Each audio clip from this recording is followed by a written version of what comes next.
Just like a foundation is to a home, we're finally starting to see some cracks in the banking system.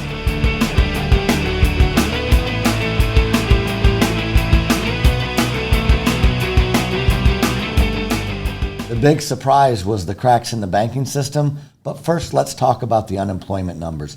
The big report came out today, the BLS jobs report, and it showed that unemployment went from 3.4% up to 3.6%, up 0.2%.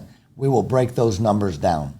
We had talked about this in past Mortgage Minutes, and really when you break down the numbers, we knew that we weren't going to hit a huge number. The expectation was to add 225,000 jobs. We added 311, but if you take out 34,000 worth of negative revisions, along with the seasonal jobs and other factors, it came in a little disappointing.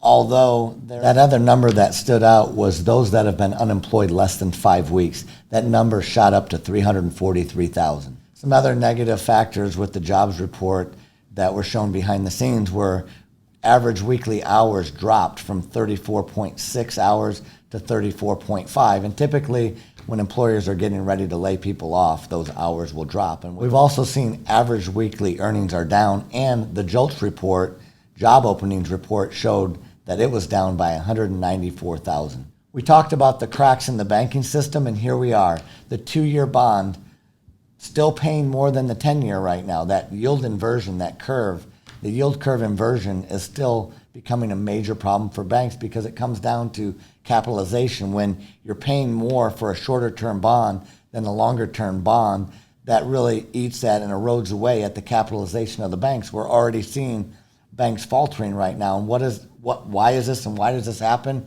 Is mainly because of what the feds have done. They've fallen asleep at the wheel. They're too aggressive now with all of their rate hikes. They're basically breaking the system. The biggest thing is data is always lagging, and this is where the feds have always missed the mark. Now let's talk about some good news in the market. Interest rates are coming down because of this report in unemployment. So we are going to see rates come down from 7% back into the 6s.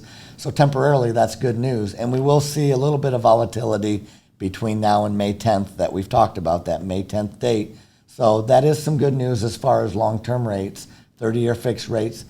The end of this week should be down under 7% again, which is great news. Some great news on FHA.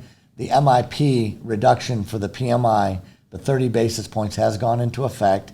And on average, based on housing price averages, you're looking at about $117 a month in savings for each borrower. So with the rates being lower on FHA and now the reduction in the PMI brings FHA back into a great light for other borrowers to be able to save money. It's a great program. It's guaranteed by the government.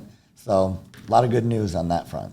To wrap it up, we have a lot of key economic data coming out next week, starting with CPI and PPI numbers, followed up with housing starts and housing permits. I'm Jeff Suloff, and that's your Mortgage Minute.